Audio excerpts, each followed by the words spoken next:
രണ്ട് സിനിമകളുമായി മോഹൻലാൽ, ഒരു സിനിമയുമായി മമ്മൂട്ടി. ഇവർ ബോക്സ് ഓഫീസിൽ പോരാടി. മോഹൻലാൽ ഒരു ബ്ലോക്ക് ബസ്റ്റർ അടിച്ച ഒരു ഓണം സീസൺ. 1991 ഓണം. ആ ഒരു കാലഘട്ടത്തെക്കുറിച്ചാണ് ഇന്ന് ഞാൻ ഡിസ്കസ് ചെയ്യാൻ പോകുന്നത്. 1991 ഓണത്തിനോടനുബന്ധിച്ച് തിയേറ്ററുകളിലെത്തിയ സിനിമകളിൽ ഒരുപാട് സിനിമകൾ അതിൽ പ്രതീക്ഷ അർപ്പിച്ച, അതായത് സിനിമാ ലോകം പ്രതീക്ഷ അർപ്പിച്ച കുറച്ച് സിനിമകളുണ്ടായിരുന്നു. അതിൽ പ്രധാനപ്പെട്ട ഒരു സിനിമ എന്ന് പറയുന്നത് മമ്മൂട്ടിയുടെ അനശ്വരൻ.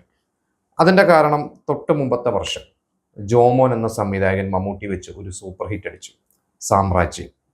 സാമ്രാജ്യം സിനിമ ഇന്നും നമ്മളത് കണ്ടു കഴിഞ്ഞാൽ നമ്മൾ കുരുത്തിരിക്കുന്ന തരത്തിലുള്ള ഒരു സിനിമയാണ്. അതിൻ്റെ ഒരു രണ്ടാം ഭാഗമൊക്കെ വന്നിരുന്നു, സൺ ഓഫ് അലക്സാണ്ടർ എന്നായിരുന്നു അതിൻ്റെ പേര്. പക്ഷെ അത് വിചാരിച്ച പോലെ ഏറ്റില്ല. എന്തായാലും ആ ഒരു സിനിമയ്ക്ക് ശേഷം ഇതേ ടീം ഒന്നിക്കുന്നു. ശ്വേതാമേനോൻ നായികയായിട്ട് വരുന്നു, പുതുമുഖ നായികയാണ്. ഇളയരാജയുടെ സംഗീതം, SPB പാടുന്നു, പിന്നെ മണിയമ്പിള്ള രാജു പ്രൊഡ്യൂസ് ചെയ്യുന്നു. അപ്പോൾ കുറേ പ്രത്യേകത എന്ന് പറഞ്ഞ ഒരു സിനിമയായിരുന്നു. അങ്ങനെ ഓഗസ്റ്റ് 15, ആ ഒരു ഓഗസ്റ്റ് 15, 14 ആ ഓണം സീസണോടനുബന്ധിച്ചിട്ട് തിയേറ്ററുകളിൽ എത്തിയ പ്രധാനപ്പെട്ട ഒരു സിനിമ അനശ്വരം. മറ്റൊരു സിനിമ ഭദ്രൻ.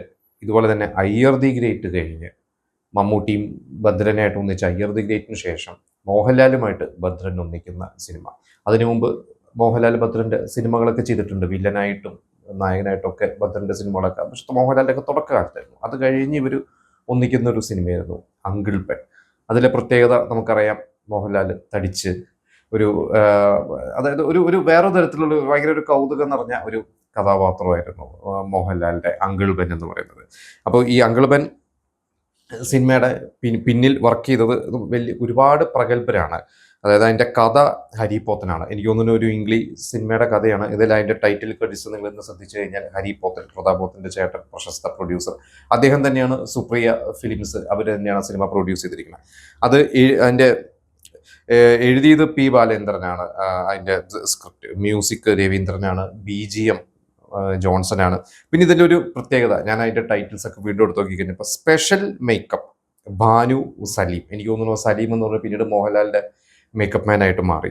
പിന്നെ special costume design for Lal Mohanlal എന്ന് പറഞ്ഞത് സാബു സിറിലാണ്. അത് ഞാൻ ഈ അടുത്താണ് അത് ശ്രദ്ധിക്കുന്നത്. നമ്മൾ അന്ന് കണ്ടപ്പോഴോ അല്ലെങ്കിൽ പിന്നീട് പലപ്പോഴും കണ്ടപ്പോഴൊന്നും ശ്രദ്ധിച്ചില്ല. പക്ഷേ ഈ അടുത്ത് ഞാൻ വീണ്ടും ആ സിനിമയുടെ ടൈറ്റിൽസ് ഒക്കെ ശ്രദ്ധിച്ചപ്പോഴാണ് അത് മനസ്സിലായത്. അന്ന് സാബു സിറിലൊന്നും ഇന്നത്തെ ഒരു സാബു സിറിലായി മാറിയിട്ടില്ല. പിന്നെ ക്യാമറ KP നമ്പ്യാതിരിയാണ്. പക്ഷേ സ്പെഷ്യൽ ടെക്നിക്കൽ ഫോട്ടോഷൂട്ട് അത് Vincent, photography, special technical photography വിൻസെന്റും ജയനൻ വിൻസെന്റും, നമ്മുടെ പ്രഗത്ഭനായ മാസ്റ്റർ വിൻസെന്റ് മാഷും അദ്ദേഹത്തിന്റെ മകൻ ജയനൻ വിൻസെന്റും കൂടിയാണ് അത് ഒരുക്കിയിരിക്കുന്നത്, സ്പെഷ്യൽ ഫോട്ടോഗ്രാഫി ചെയ്തിരിക്കുന്നത്. അപ്പോൾ ഇത്രയും പ്രഗത്ഭർ വർക്ക് ചെയ്ത് വളരെ പ്രതീക്ഷയോടുകൂടിയായിരുന്നു ആ ഒരു സിനിമ അന്ന് തിയേറ്ററുകളിൽ എത്തിയത്. പിന്നെ ഒരു സിനിമയാണ് കിലുക്കം. സത്യത്തിൽ ഈ രണ്ട് സിനിമകൾ വെച്ച് നോക്കുമ്പോൾ കിലുക്കത്തിന് അന്ന് അത്ര വലിയ ഒരു ഹൈപ്പ് ഇല്ലായിരുന്നു. കാരണം അതിന് മുമ്പ് പ്രിയദർശൻ മോഹൻലാലിന്റെ വന്ദനം 89 ഇറങ്ങി, 88 അവരുടെ ചിത്രം ഭയങ്കര ബ്ലോക്ക് ബസ്റ്ററായി. അത് കഴിഞ്ഞിട്ട് 89 വന്ദനം ഇറങ്ങുന്നു. വന്ദനം കഴിഞ്ഞിട്ട് പിന്നെ 90 അക്കരെ ഇറങ്ങുന്നു.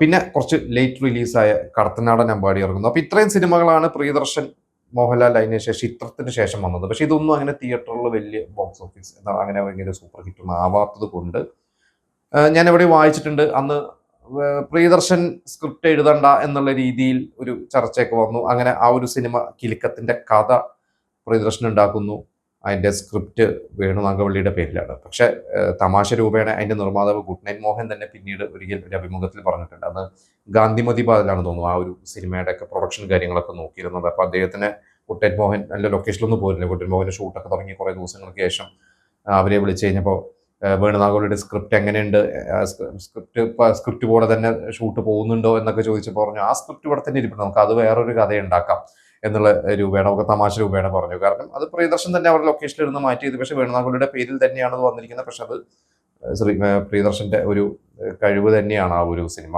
അന്ന് ആദ്യം ശ്രീനിവാസനെ ആലോചിച്ചിരുന്നു. ശ്രീനിവാസിന്റെ ഡേറ്റ് കിട്ടാത്തതുകൊണ്ട് ആ റോള് നിശ്ചൽ എന്ന് പറഞ്ഞ ഫോട്ടോഗ്രാഫർ റോള് ജഗതി ശ്രീകുമാറിന് പോകുന്നു. അതുപോലെ അന്ന് അമലേനെ ഉദ്ദേശിച്ചിരുന്നു. അമല അന്ന് 1991 മാർച്ച് മുതൽ ഏപ്രിൽ വരെ, അതെനിക്ക് മാർച്ച് ഫസ്റ്റ് വീക്ക് മുതൽ ഏപ്രിൽ ഫസ്റ്റ് വീക്ക് വരെ ഒരു ഒരു മാസത്തെ ഡേറ്റ് എന്തോ അമല ഒന്ന് കൊടുത്തത്. പക്ഷെ ആ സമയത്താണ് അമല കല്യാണം കഴിഞ്ഞത്. പിന്നീട് പെട്ടെന്ന് അഭിനയം നിർത്തുന്നു എന്ന് പറഞ്ഞപ്പോഴാണ് ഇവർ രേവതിയിലേക്ക് പോയത്. രേവതിയിലേക്ക് പോയ ശേഷം ആ ഒരു സിനിമയുടെ ഷൂട്ട് നടന്നുകൊണ്ടിരിക്കുമ്പോൾ പോലും പ്രിയദർശൻ അതിൻ്റെ ക്ലൈമാക്സും സെക്കൻഡ് ഹാഫും ഒന്നും കിട്ടുന്നില്ല. ആ ഇടയ്ക്കാണ് ഈ എൻ്റെ സൂര്യപുത്രിക്ക് സിനിമ വരുന്നത്. അപ്പോൾ എൻ്റെ സൂര്യപുത്രിക്കിലും അമല ഇതേപോലത്തെ ഒരു അമ്മയെ തേടി വരുന്നതാണ്. അപ്പോൾ തമാശ രൂപേണ ഫാസിൽ പറഞ്ഞു, അങ്ങനെയാണെങ്കിൽ നിന്റെ സിനിമയിൽ അച്ഛനെ തേടി പോകുന്ന നായിക ആക്കിക്കൂടെ. അങ്ങനെയാണ് അതിൻ്റെ ഒരു കഥയുടെ കാര്യമൊക്കെ. കിലിക്ക സിനിമയെക്കുറിച്ച് പറയുകയാണെങ്കിൽ ഒരുപാട് കഥയുണ്ട് പറയാനായിട്ട്. എങ്കിലും ഞാൻ പറഞ്ഞു വന്നത്, ആ ഒരു സിനിമയ്ക്ക് മറ്റ് 2 സിനിമകളെ വെച്ച് നോക്കുമ്പോൾ, അങ്കിൾ ബന്നും അതുപോലെ തന്നെ അനശ്വരത്തിനെ വെച്ച് നോക്കുമ്പോൾ പ്രതീക്ഷ കുറച്ച് കുറവായിരുന്നു. ഇത് കഴിഞ്ഞ് പിന്നെ 4-മത്തെ ഒരു സിനിമ എന്ന് പറയുന്നത് ഒറ്റയാൾ പട്ടാളം, TK രാജീവ്കുമാറിന്റെ സിനിമ. അതിൽ മധുബാല ആദ്യമായിട്ട് അഭിനയിക്കുന്ന ഒരു സിനിമയാണ്. മധുബാല ആദ്യമായിട്ട് മലയാളത്തിൽ അഭിനയിക്കുന്ന ഒരു സിനിമ. അതും നല്ലൊരു സിനിമയായിരുന്നു. ശരത്തിന്റെ നല്ല പാട്ടുകളാണ്. എനിക്ക് തോന്നുന്നു ഇന്നും നമ്മൾ അതിലെ പാട്ടുകളൊക്കെ ഇന്നും നമ്മൾ റിപ്പീറ്റ് ആയിട്ട് കേൾക്കുന്നുണ്ട്. ഒരുപാട് നല്ല നല്ല ബാക്ക്ഗ്രൗണ്ട് സ്കോർ. എനിക്ക് ജോൺസൺ മാഷിന്റെ ഒരു പ്രതാപകാലമായിരുന്നു. അപ്പോൾ അതിന്റെ ഒരു ബാക്ക്ഗ്രൗണ്ട് സ്കോറൊക്കെ ഇന്നും ശ്രദ്ധിച്ചു കഴിഞ്ഞാൽ, ഇന്ന് നമ്മൾ ആ ബാക്ക്ഗ്രൗണ്ട് സ്കോർ ഒന്ന് ശ്രദ്ധിച്ചു കഴിഞ്ഞാൽ എനിക്ക് തോന്നുന്നു വളരെ രസകരമായിട്ട് ജോൺസൺ ചെയ്തിട്ടുള്ള ഒരു കലവൂർ രവികുമാറിന്റെ സ്ക്രിപ്റ്റാണ്. ഒരു നല്ലൊരു സിനിമ തന്നെയായിരുന്നു. എങ്കിലും ഈ 4 സിനിമകളിൽ അന്ന് ബോക്സ് ഓഫീസ് തൂക്കിയത്, ആ ഓണം തൂക്കിയത് കിലുക്കം തന്നെയാണ്.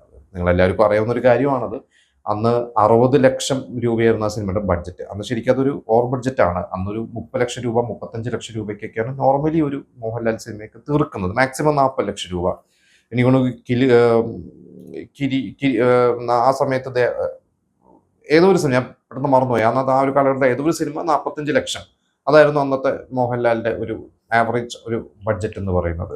പക്ഷെ അതിനൊക്കെ കടത്തിവെട്ടി 60 ലക്ഷം രൂപയ്ക്കാണ് ആ ഒരു സിനിമയുടെ ബഡ്ജറ്റ് എത്തിയത്. അപ്പോൾ അതിൻ്റെ ഫസ്റ്റ് കോപ്പി കണ്ടിട്ട് നിർമ്മാതാവ് കുട്ടൻ മോഹന് വലിയ പ്രതീക്ഷയൊന്നുമില്ലായിരുന്നു. എന്നിട്ട് പറഞ്ഞു 1 കോടി രൂപയൊക്കെ കിട്ടിക്കഴിഞ്ഞാൽ ബാക്കി എല്ലാ റൈറ്റ്സും പ്രിയദർശനോട്, എന്നാൽ ഹിന്ദി റൈറ്റ്സ് എന്തോ പ്രിയദർശൻ ചോദിച്ചു. അപ്പോൾ പറഞ്ഞു 1 കോടി രൂപ കിട്ടിക്കഴിഞ്ഞാൽ ബാക്കി എല്ലാ റൈറ്റ്സും എടുത്തോളം പറഞ്ഞു. ആ സിനിമ 5 കോടി രൂപയുടെ അടുത്താണ് ഗ്രോസ് കളക്ഷൻ കിട്ടിയത്. അത് പിന്നെ നമ്മൾ ആ സിനിമയെക്കുറിച്ച് ഈ പറഞ്ഞ പോലെ പറയേണ്ട കാര്യമില്ല, അത് ഏത് ലെവലെത്തി എന്നുള്ള സിനിമ. അത് അന്യഭാഷയിലേക്കൊക്കെ റീമേക്ക് ഒക്കെ ചെയ്തു, പ്രിയദർശൻ തന്നെ ഹിന്ദിയിലൊക്കെ ചെയ്തു. പക്ഷെ അവിടെയൊന്നും ഈ ഒരു വിജയം ആവർത്തിക്കാൻ സാധിച്ചില്ല. മറ്റ് 2 സിനിമകളിൽ അങ്കിൾ ബൻ എനിക്ക് അന്നൊരു വലിയ വിജയമായില്ല. അത് ഈ കിൽക്കത്തിന്റെ ഒരു ഇതിൽ മുങ്ങിപ്പോയതായിരിക്കും. 2 സിനിമകൾ വരുമ്പോൾ ഒരു സിനിമയ്ക്കായിരിക്കും എപ്പോഴും ആളുകൾ അതിനായിരിക്കും പ്രിഫറൻസ് കൊടുക്കുന്നത്. അനശ്വരം അന്നൊരു ഭയങ്കര ഒരു ഫ്ലോപ്പായിരുന്നു. അത് മണിമ്പള രാജു എന്ന് പറഞ്ഞ പ്രൊഡ്യൂസർക്കും കുറെ നഷ്ടം വന്നു. ഒരു അപ്രതീക്ഷിത ഫ്ലോപ്പ് എന്ന് വേണമെങ്കിൽ പറയാം. അത് ഭയങ്കര ഒരു പ്രതീക്ഷയിലായിരുന്നു ആ ഒരു സിനിമയൊക്കെ ചെയ്തത്. ഒറ്റയാൾ പട്ടാളം ഇതുപോലെ അങ്ങനെ വലിയ ഒരു വിജയം ആയില്ല എന്നുള്ളതാണ് ഇതിന്റെ മറ്റു കളക്ഷൻ കാര്യങ്ങളൊന്നും അറിയില്ല. എന്തായാലും ബോക്സ് ഓഫീസ് അന്ന് തൂക്കിയത് കിലുക്കം തന്നെയാണ്. അന്ന് ഞാൻ 2ാം ക്ലാസ്സിൽ പഠിക്കുന്നതാണ്. കിലുക്കം അന്ന് തൃശ്ശൂർ ബിന്ദു തിയേറ്റർ, അതായത് മറ്റുള്ള എല്ലാ തിയേറ്ററുകളെക്കാട്ടും ഒരു മോശം തിയേറ്ററാണ്. അവിടെയാണ് അന്ന് സിനിമ തിയേറ്റർ കിട്ടിയത്. അനശ്വരം രാമദാസ് തിയേറ്ററിലാണ് അത് ഞാൻ കണ്ടത്. എനിക്ക് ഓർമ്മയുണ്ട്. അതിന്റെ ക്ലൈമാക്സ് എനിക്ക് ഓർമ്മയുണ്ട്. ആ വില്ലനെ ഒരു ജാവലിൻ ത്രോയിലൂടെയാണ് മമ്മൂട്ടി വില്ലനെ കൊല്ലുന്നത്, അതിൽ ഒരു വില്ലനെ കൊല്ലുന്നൊക്കെ. പിന്നെ അങ്കിൾ ബൻ തൃശ്ശൂർ ജോസ് തിയേറ്ററിലായിരുന്നു, അതും തിയേറ്ററിൽ കണ്ടിട്ടുണ്ട്. ഒറ്റയാൾ പട്ടാളം തിയേറ്റർ കണ്ടതായിട്ട് എനിക്ക് ഓർമ്മയില്ല, കാസറ്റാണ് കണ്ടത്. തൃശ്ശൂർ സ്വപ്ന തിയേറ്ററിലായിരുന്നു. അതെ, സ്വപ്ന തിയേറ്ററിലായിരുന്നു.